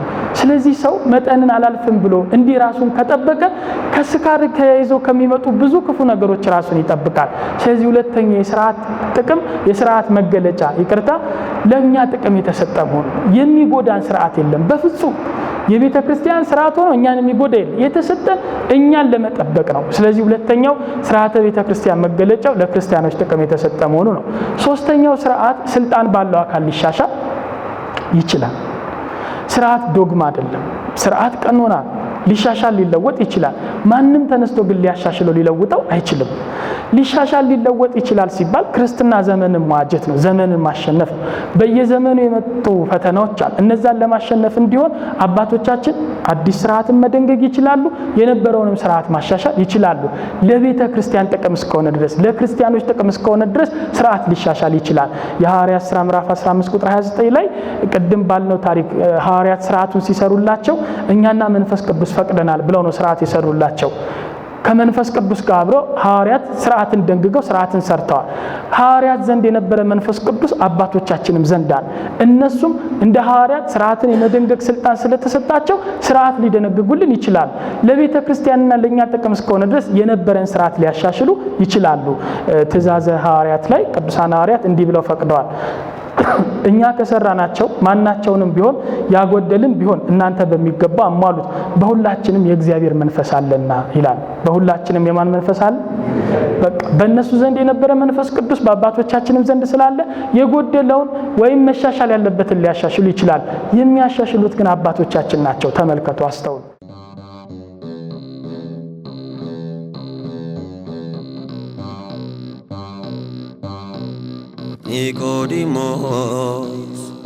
ኒቆዲሞስ ክቡር